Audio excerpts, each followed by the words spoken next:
Hello, hello. Can you just give me a little indication in the chat box that you can hear me? Um, Hi. Can everyone hear me? Excellent. Good. Thank you very, very much for coming along to this webinar, wherever you are all around the world. I'm so excited to see people from so many different countries.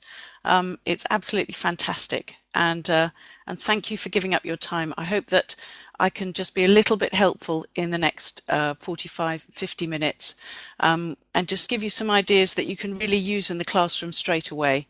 I don't want to talk too much about theory. I just want to give you some really practical suggestions. So as Ian said, my name's Catherine Stannett, and I've recently written 2 levels of Impact, which is the new National Geographic course. Some of the ideas I'm going to talk to you today are from Impact. Some of the images are from Impact, and the videos I'm going to show you are from Impact. There are some other things that are not from that at all that I've just added onto this talk to give you some further ideas. So that's just to let you know where these things have come from. So as Ian said, I've called this talk Teaching Our Students to be Global Explorers. And I just wonder what you think of when you hear the word explorer. What image do you have in your mind? Because I think most people, when they think of an explorer, they think of someone like this. Isn't that your view of an explorer? You think of someone who's very hardy and who goes out into a possibly dangerous world, someone who faces the extremes of nature and discovers something new or travels through uncharted territory. And of course, National Geographic is well known for supporting explorers like that and has many explorers on its roll call. This particular National Geographic explorer is called Sarah McNair Landry, and she is what I would call a proper old-fashioned explorer in the way that you think of when you hear that word. I'm going to come back to her later, and I'm going to tell you something more about her. But when I was thinking of the word explorer, I was thinking, well, in the 21st century, in some respects, we're all explorers, even without leaving the classroom. I think our students are all explorers, and they look more like this. That's what today's explorers look like. And that's, of course, because of this incredible access to information that we have today. So that's not to say that we shouldn't encourage our students to get out there into the big wide world and actually go to the North Pole or the Sahara Desert. Of course we should. And not just to explore the physical geography of the world, but to be an explorer in the truest sense of the word, which means to be someone who really pushes the boundaries of knowledge. I think today an explorer is someone who challenges the status quo, someone who says, I want to find out more. And that's really what I think I'd like our students to become. True explorers, people who ask those questions, who want to find out more. Well, we talk a lot about the 21st century world, and I'm sure that you've heard these buzzwords that go around like 21st century skills. What do we mean by that? What are 21st century skills, and why do our students need them? Well, our students will probably have a very different kind of working life, certainly from the kind of life that I've had. And I'm sure that many of you who are listening to this talk are much younger than me, but even the kind of working life that you've had. Because today, I think our students will have many different jobs in their working life. They won't be moving in a kind of linear, straight fashion. They'll be moving around. They'll be expected to be culturally sensitive. They'll be expected to be flexible and collaborative in a world which is increasingly connected. Because, as you know, technology today allows for 24/7 access to information. And that means constant social interaction and easily created and shared digital content. But, you know, just because you've got a phone or you've got a tablet and you can access all that doesn't necessarily mean that you can use it appropriately. So to give you an example, I've got a 12-year-old daughter, I've got a car in my driveway, and I've got the keys to my car hanging up in my kitchen. Now, my daughter could go and grab the keys and stick them in the car, but that doesn't mean that she can drive. And in some respects, I think what's really difficult for our 21st century students is that they've got all this access. Most of them have got smartphones, or if they haven't got smartphones, they've probably got access to a computer at home. They've got access to the internet. But are we really providing those driving lessons for them? Are we really helping them find their way around? Well, as I said earlier, we talked about 21st century skills. And I think there are some 21st century skills that really will help our students in this brave new world. So let's have a look at them. These are known as the 4Cs, and you may well have heard them spoken about before. They're considered to be the 4 most important skills that help us in the 21st century world. So first of all, we have critical thinking. There it is, critical thinking. So what do we mean by that? What we mean is questioning, evaluating, analyzing information. So it's no longer just enough to know things. We're in a world where a Google search on a term, something like 21st century learning. If I did a Google search on that, I'd get 42 million results in under 7 seconds. So it's not a problem to find information. What is a problem is learning how to navigate your way through it, how to decide what's true and what's an alternative fact, how to understand where information comes from and how biased it is and what the key facts are. So that's what critical thinking is, and I think that's very, very important. And then we have communication. There's our second one. It's never been easier to communicate. We have so many different ways that we can get in touch with people. I have a sister who lives in Hong Kong, and I Skype her regularly, and I get to see my little niece and chat to her once or twice a week. It's just so easy to do. You can tweet, you can FaceTime, you can message, you can text, you can email your friends. Communication is key. So students need to know how to do that appropriately, how to use the right form of communication for the right situation, and how to talk to each other and really get their message across. Now, our third C is collaboration.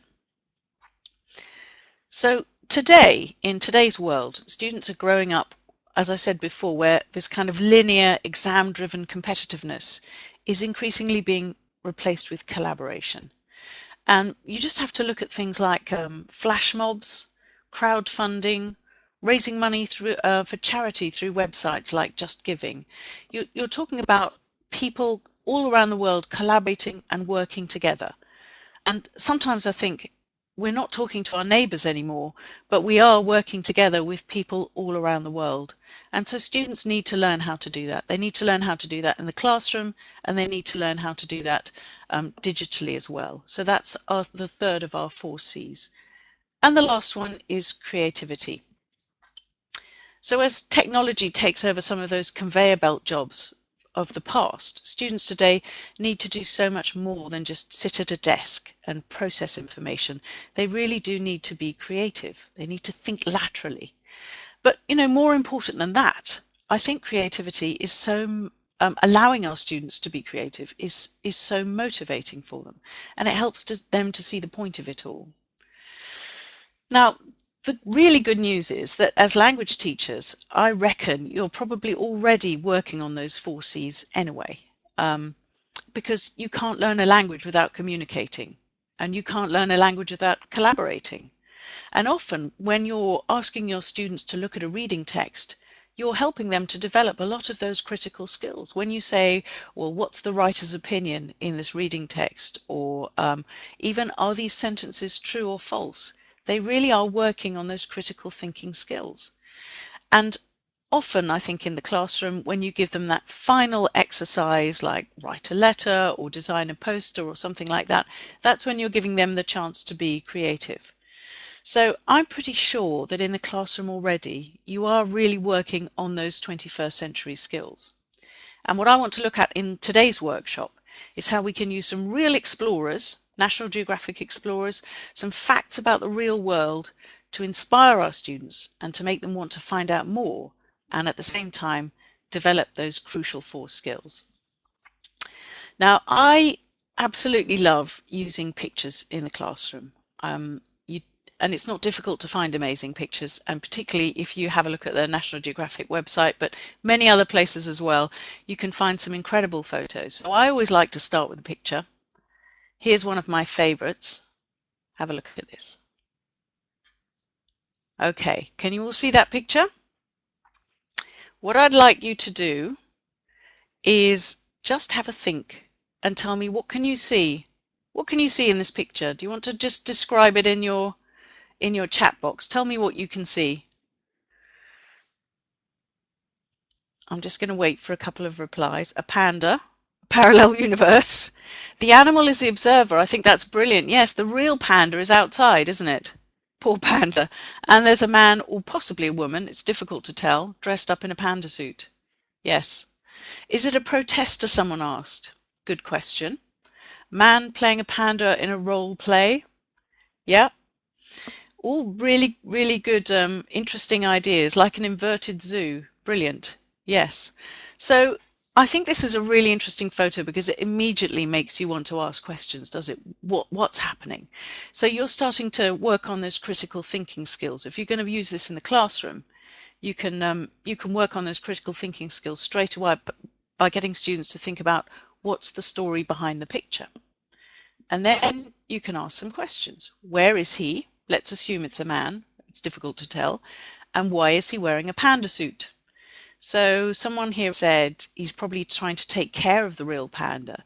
So we've had someone thinking it's a protester, someone thinking that it's someone trying to take care of the panda. So various different ideas that you've had there already. So I'm getting you to use your critical thinking skills and really try and work out why he's wearing a panda suit. Now, I'm not going to give you the answer yet because you're going to find the answer in the video that we're going to watch. So you'll find out the answer in a minute. But before we watch that video, I'm just going to tell you a little bit more about it. So we're going to watch a video. It's called Into the Wild, Photographing Pandas with Amy Vitali. And before you watch, I'd like you to try and make a prediction. What is the video going to be about? Think about the title, Into the Real Wild. Is it going to be about returning pandas to the wild or looking for pandas in the wild? Would you like to put A or B in the chat box now? And just lots of people think A. Any votes for B? I've got one vote for B there, a couple of Bs. Okay. I'll give you a bit more of a chance. I would say at the moment it's probably 60% A, 40% B. So what I'm going to do now is I'm going to start playing the video. Now, when I do this in the classroom or when I give a workshop with actual people in front of me, what I say to them is, when you hear the answer to that question, which is what is the video about? Is it about returning pandas to the wild or looking for pandas in the wild? When you hear the answer to that question, shout out panda, panda. And then I get lots of people in the workshop shouting out panda, panda, and I stop the video. But that's going to be a little bit difficult here because we have a very slight time delay. So I'm just going to stop the video once we've got the answer to the question, and then I'm going to check that you've all understood. So are we ready to watch the video? And listen out for the answer to that question. What is the video about?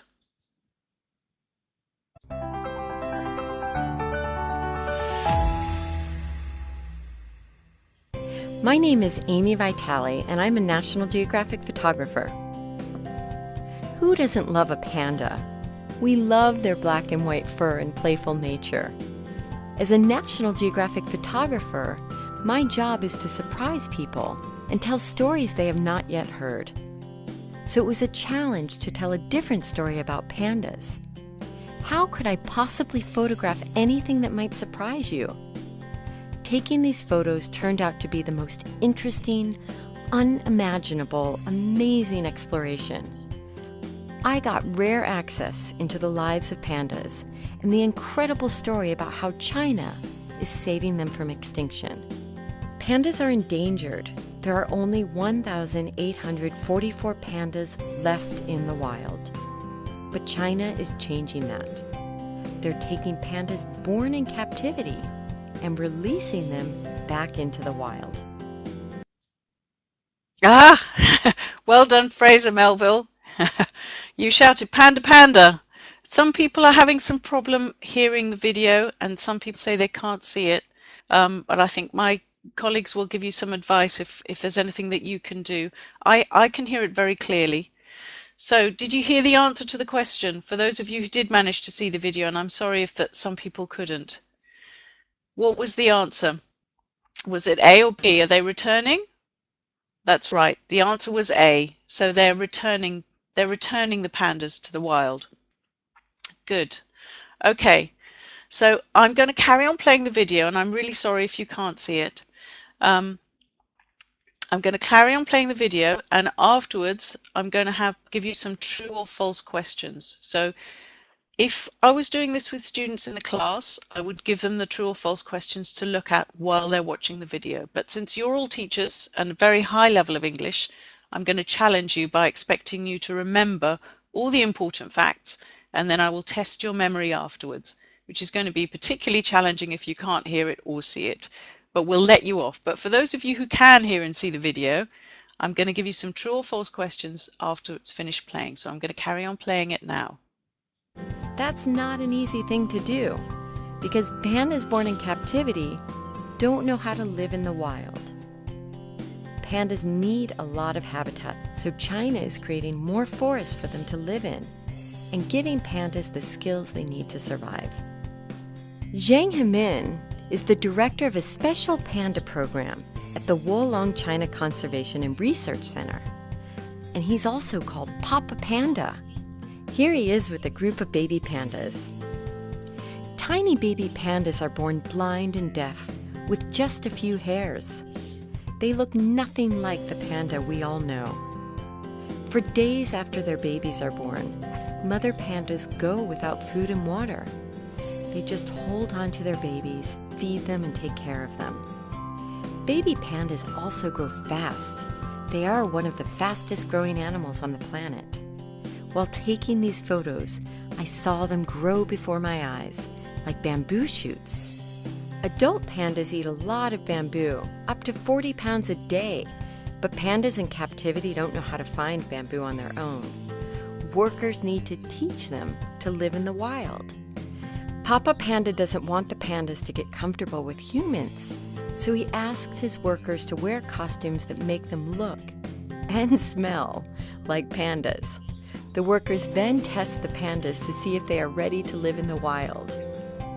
For one test, workers bring a leopard inside the panda enclosure and play an audio recording of a leopard growling.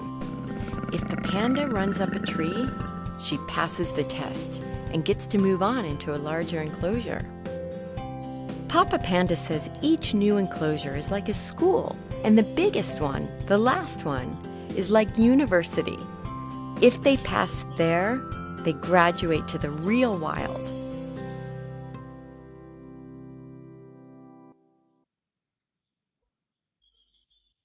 Okay, so I hope for those of you who managed to see it, I'm sure you enjoyed it, because it is, as a lot of people are saying on the chat, it is very cute. And I've watched this video a lot of times and I still absolutely love it.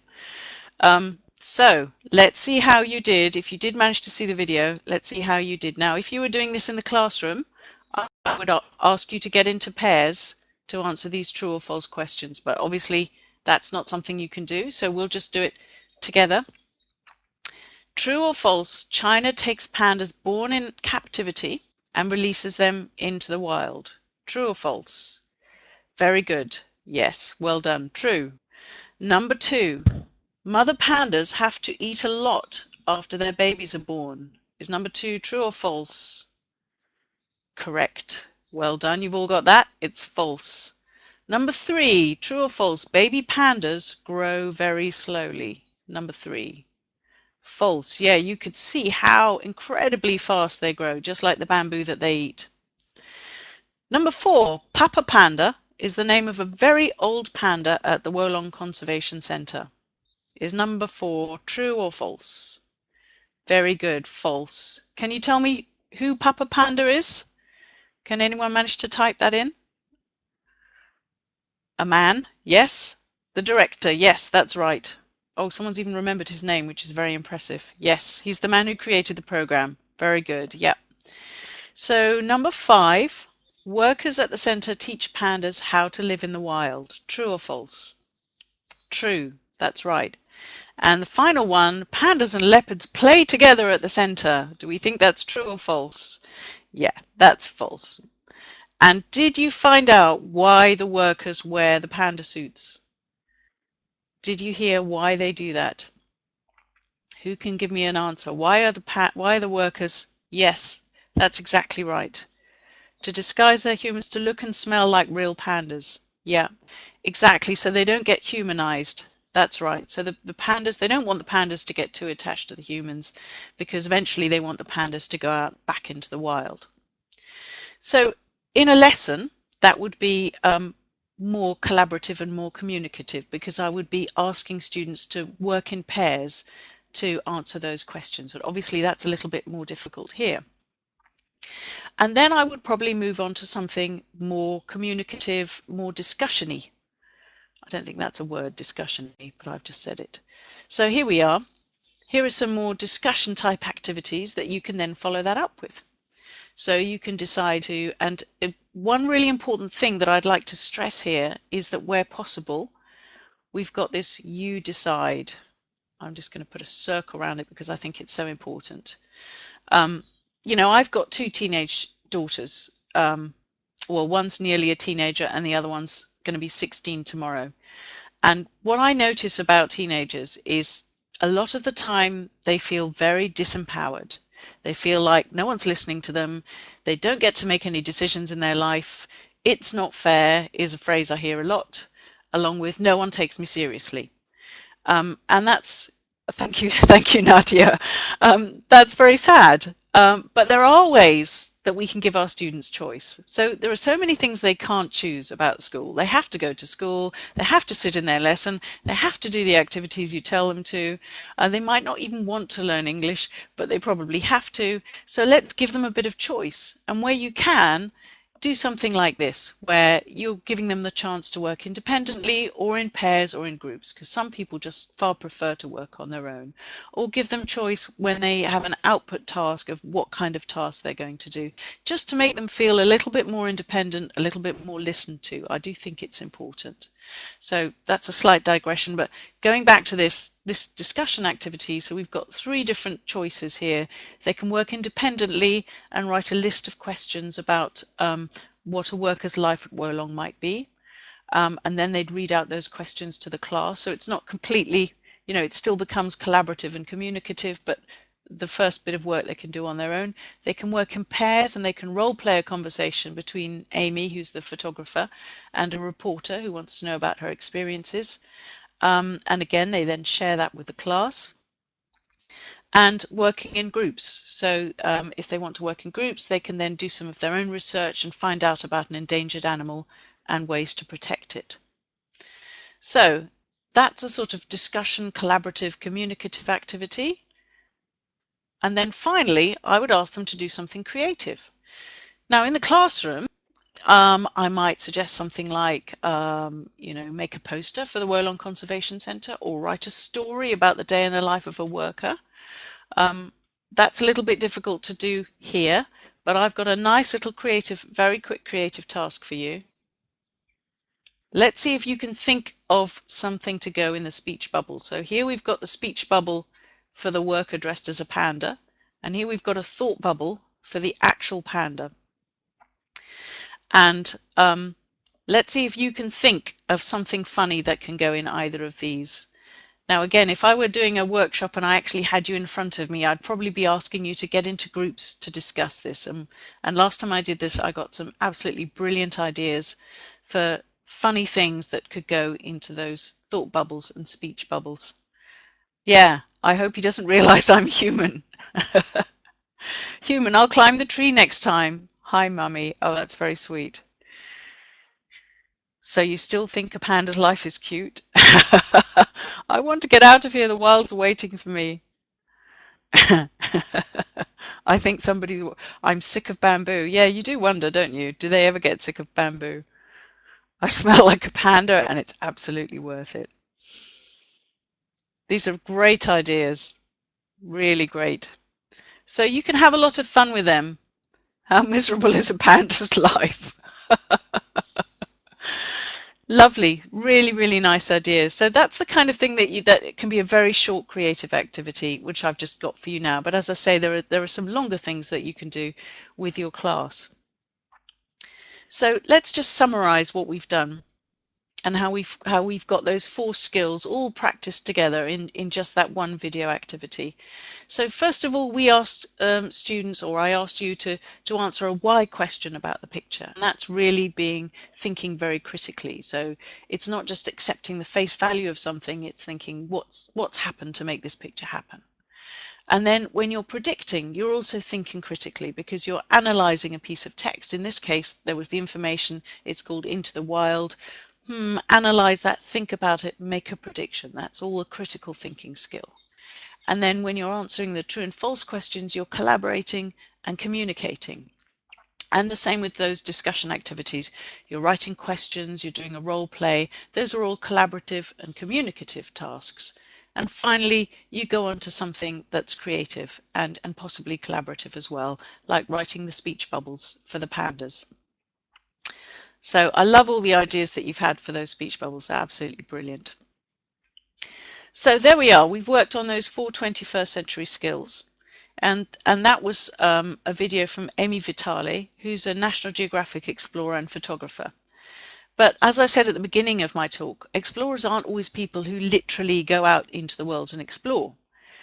Explorers are often people who challenge and push the frontiers of knowledge, and that's what we want our students to do.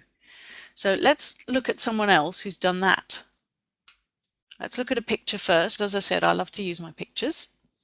What does this picture show? What do you think that is a picture of? Rubbish, pollution? Yeah. Where?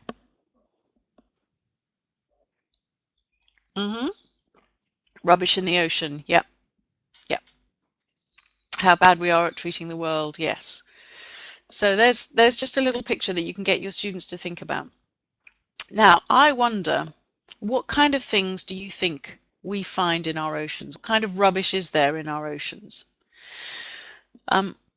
Every year, there's an organization called the Ocean Conservancy, and they do an annual international coastal cleanup. So what they do is on one day of the year, just one day, they get volunteers all around the world to collect the rubbish from the oceans, and then they count up what they find to give a little picture of what there is in our oceans. So let me just show you. So these are the top 10 items found.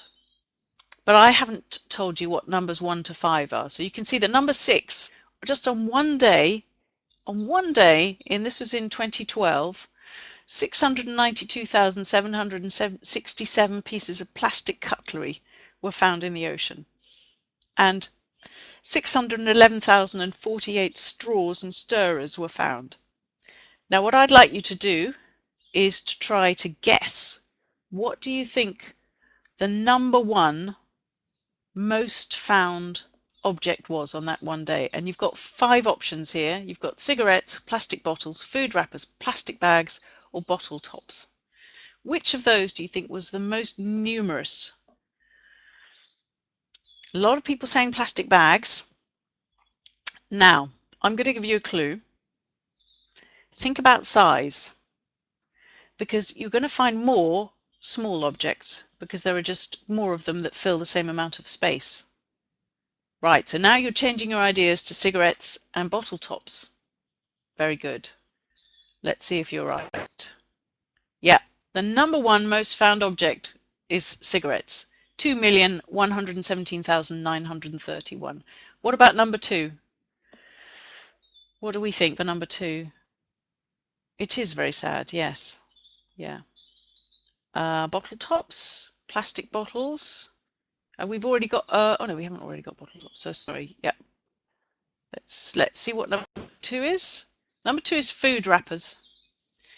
It's not just sweet wrappers, that's just the picture. General food wrappers. Number 3, plastic bottles. Number 4, plastic bags. Oops. And number 5, bottle tops. So those are the 10 most found objects in the sea. So that just gives an idea of, you know, it is very sad. I don't know why the slide has suddenly gone huge like that. Has the slide gone huge for you, or is it just me? Oh no, it's back to normal. Okay, right. But I don't like to focus on the negative. I like, where at all possible, to focus on the positive. So let's find a positive story about the ocean. There's a guy called Boyan, and he's got a big idea. Now, this is to do with ocean and plastic. Have a look at the picture. What do you think Boyan's big idea is? Have you got any ideas what it might be?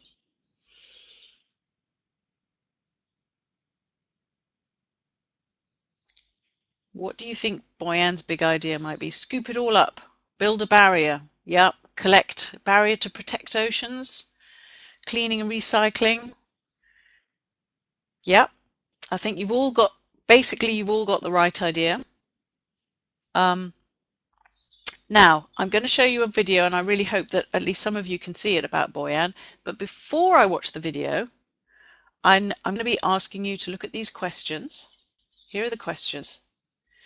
And you're going to try and find the answers to these questions in the video. But before you do that, I'd just like you to think critically about these questions and prepare yourself for the video by thinking about what type of answer you'll give to each question.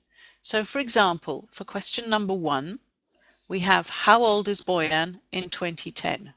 Now, do you think the answer to that is likely to be a date, a number, a noun, or an action? What do we think? Yeah, exactly. It's going to be a number. And number 2, what do he and his friends see when they're diving in Greece? Is that likely to be a date, a number, a noun, or an action? For number 2, it's going to be a noun. Number 3, how many tons of plastic go into the ocean every year? Is that going to be a date, a number, a noun, or an action?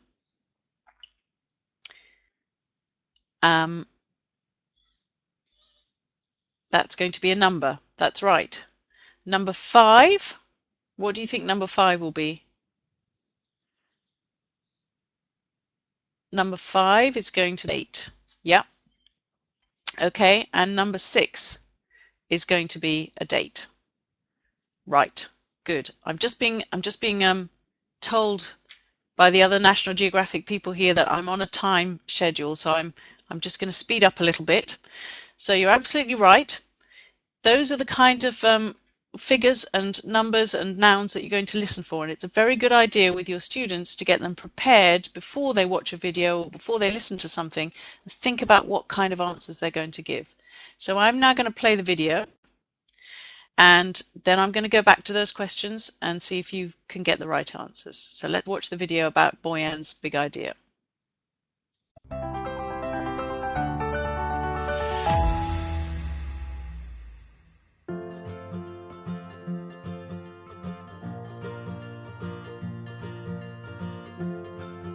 Meet Boyan Slat. He wants to remove the plastic in the ocean. How?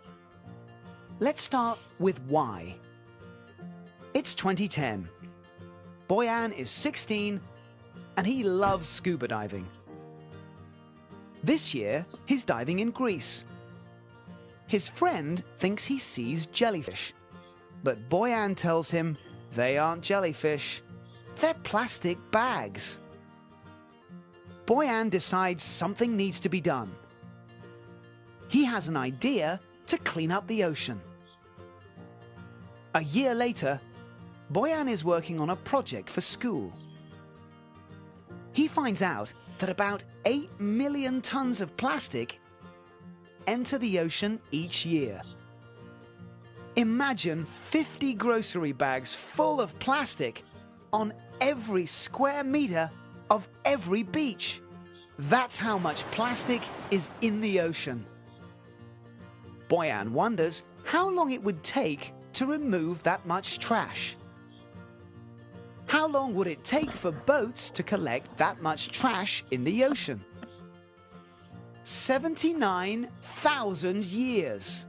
But Boyan estimates that his invention would remove almost half of the Great Pacific Garbage Patch in only 10 years.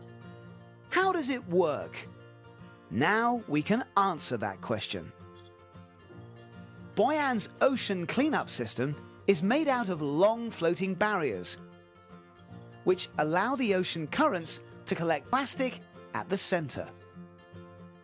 Just like a beach naturally collects trash on shore, Boyan's invention collects trash in the middle of the ocean.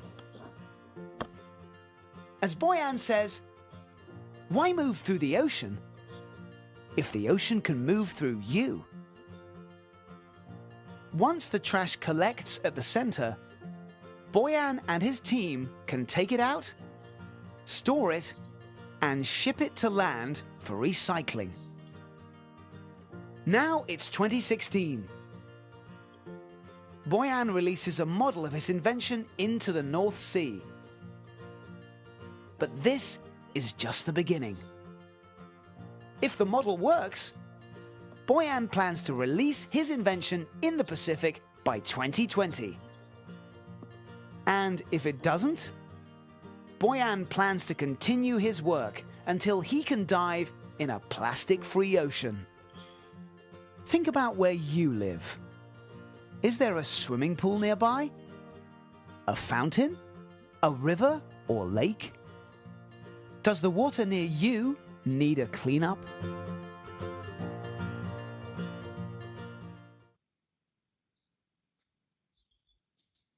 Okay, so I'm sorry if there were some people who haven't managed to see the video, but as my colleagues are explaining, this should all be available for you after the talk. So you will get links to this, and you will get all this information later to have a look at. So as some of you are reacting there, it is a brilliant idea and it's really positive, and that's one of the reasons that I think it's a great thing to show your students. Now let's see if those of you who managed to see the video, let's see if you can remember the answers to these questions. How old is Boyan in 2010? Can you remember how old? 16. Brilliant. What do he and his friends see when they're diving in Greece? What do they see? Plastic bags. Yeah. His friend thinks they're jellyfish, but they're actually plastic bags. How many tons of plastic go into the ocean every year? 8 million. Brilliant. What happens to the trash after it collects at the center of Boyan's invention? Can you remember, what does he do with it? It gets recycled. It gets stored and recycled. Exactly that. Yeah. So he takes it out, he stores it, and he ships it to land for recycling. When is he putting a model of his invention into the North Sea? Can you remember? 2016. And when does he want to put it into the Pacific Ocean? 2020. Fantastic. You're all very good students. Well done. You've concentrated. Marvelous.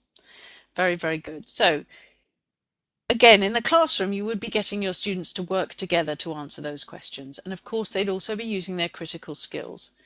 And then we want to get them to have some discussion about it. So then you might move on to something like this, where you'd say, what do you think about Boyan's idea? Discuss any possible advantages and disadvantages.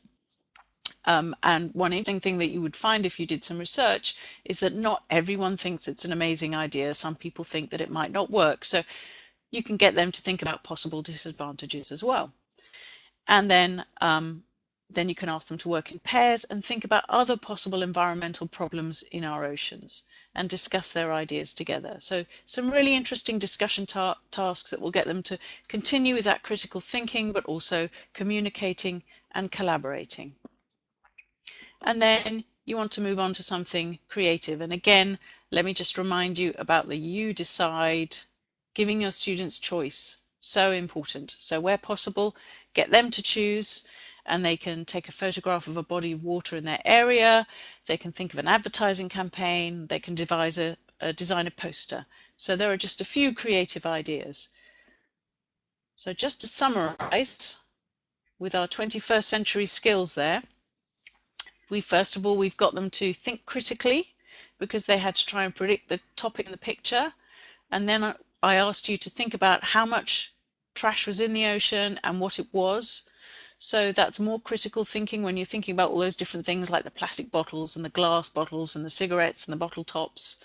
So that's more critical thinking. And then you're working together to think about the types of answers to the questions. And I do think that's really important where possible. Get your students to really think about how they're going to answer a question before they've even read the text or listened to it. Get them to really analyze the questions. And then they're collaborating and communicating by doing the discussion activities, talking about environmental problems, and finally creating. Take a photo and describe it, creating an advertising campaign, designing a poster. And as I've said, give them some choice, particularly with those output activities, so that they really feel that they're taking control, they have some feeling of ownership in the whole project. All right, so that's what we've learned about plastic in the oceans. And as I've said before, we learned something about pandas in China, and we've encouraged our students to explore and to find out about wildlife and pollution. Now, if you remember at the beginning of the talk, I was talking about explorers, and I mentioned this lady, Sarah McNair Landry. And this is most people's image of an explorer. And she's an incredibly inspiring person. She actually, now I cannot remember if it's the South Pole or the North Pole, but she skied to one of them, one of the poles, and I'm afraid I can't remember which one, when she was just 18 years old. I mean, she's extraordinary. Yeah, she's explored a lot of different places, mainly cold places, but also some hot places. Let's have a look at this place. Here she is. I don't know which one's which. One of them is Sarah, and one of them is her brother Eric. Now, where do you think they are? You will get the whole slide presentation at the end of this talk, or within the next sort of 3 or 4 days if you've registered. So you will have access to all these images, by the way. Where do you think that Eric and Sarah are? Antarctica, the Arctic, near one of the poles. Yep. And what are they doing? What do you think they're doing there? They're skiing and exploring. How do you think they're traveling? Someone's saying skiing. Yeah, everyone's saying skiing. Actually, a really interesting thing is that they are in fact kite skiing. But you may notice that there aren't any kites there. So they're kite skiing, but why aren't there any kites? Let me tell you a little bit more about Sarah and Eric. Where they are is the Northwest Passage. The Northwest Passage is in northern Canada, and it's a sea route along the Arctic coast of Canada and Alaska. It connects the Alaskan Ocean to the Pacific Ocean, so it was important historically. And they decided to travel 3,300 kilometers across the frozen wilderness, and along the way, there we are, 3,300 kilometers, and along the way they stopped off at 7 small communities, really small, tiny little villages on the way. And at these 7 communities they talked to children about their journey, and they stocked up on food, and they managed to Skype parents as well and let them know how they were doing. So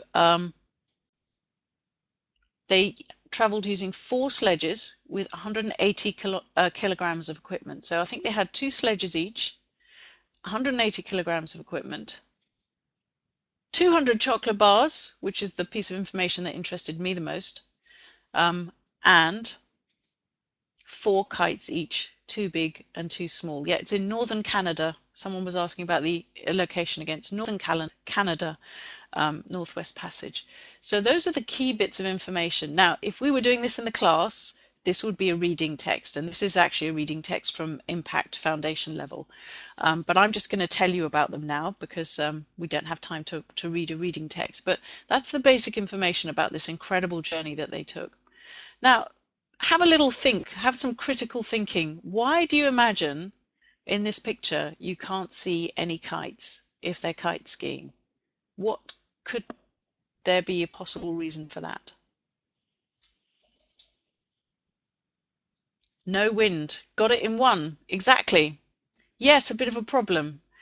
When they had wind, they were able to travel very fast. When they didn't, they had to pull all their equipment and the sledges by themselves. The kites were, they would attach the kites to the sledges, and then the kites would grab the wind and would basically move the sledges for them. But obviously when there was no wind, the kites didn't work. And someone's asking who's taking a photo of them, which is a very good critical thinking kind of question, and I have no idea what the answer is. Maybe it was a selfie they managed to take. Maybe it was on a timer. I don't know who took that photo. That's a very good question. Some discussion tasks that you might do with your students would be, do you want to travel to this place? Do you think it's beautiful? Some people think it's a beautiful place. Some people think it isn't. And you might also think about possible problems these explorers might have. Now, if I were to ask you to think about it, what do you think the biggest problem they had?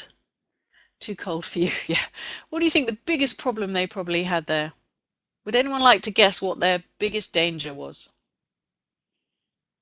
Weather, storm, weather, lack of food, running out of chocolate? Yes, well, that's a huge problem. Yes, frostbite. Okay, bears, falling in the ice, loneliness. Shall I show you a very quick video? This is a really short one, and it's just going to tell you what their biggest problem was. It wasn't the bathroom. Let's watch the video and find out what their biggest problem was.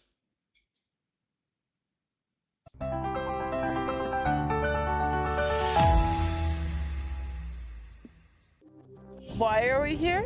Why are we here, Eric? Oh, that's a very good question. To kind of go in and pass the message on to other youth that, you know, everything's possible. Our goal is to kite ski and ski the Northwest Passage in the winter. It's about 3,000 kilometers long. We left from Tuktoyaktuk in the Northwest Territories, and we are headed towards Pond Inlet. Over there.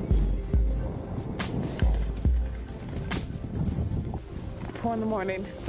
I woke up and I could feel a polar bear pushing on the tent. I started kicking at the tent and I could feel him on the other side. Pretty terrifying experience. It feels good to be out here making miles.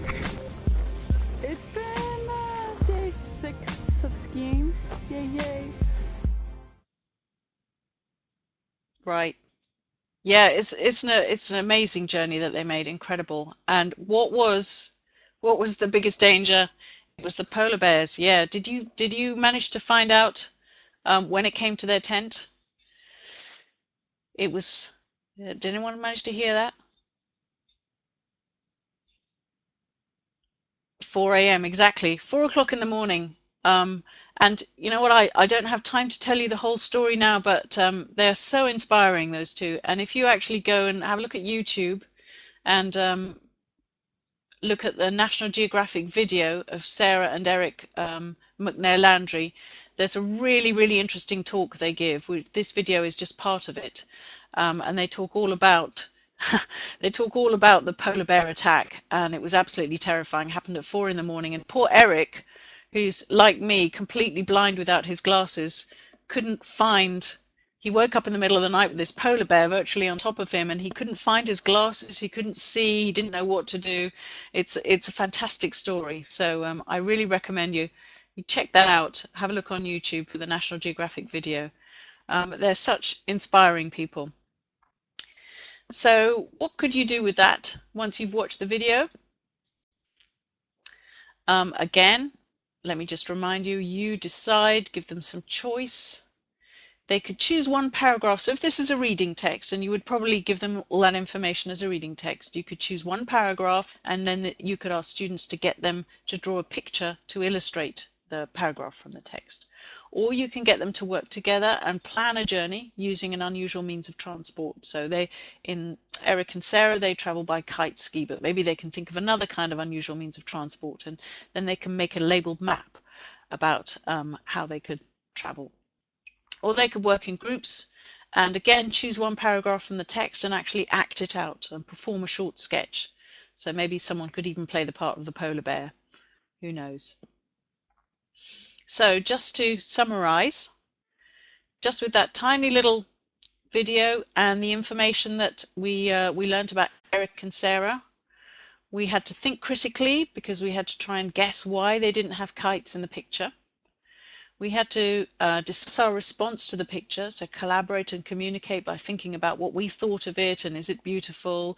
We had to predict possible dangers, and then in the end we thought of some creative things that we could do, so illustrating a paragraph, planning and mapping a journey, and writing and performing a sketch.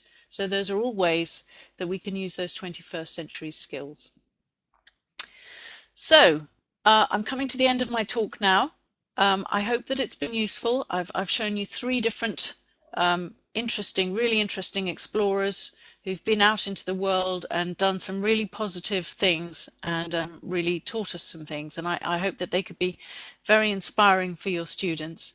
And I just wanted to remind you at the end what those 4 C's are: critical thinking, communication, collaboration, creativity, and I would add one more to that because I think it's so important, and that last one is choice. So if you can offer all that in your classroom, then I think you're well on your way to preparing your students to be global explorers and to develop their 21st century skills. So I hope you've enjoyed the talk. I hope you found it useful, and please do send any questions through and I'm very happy to answer them. Thank you very much.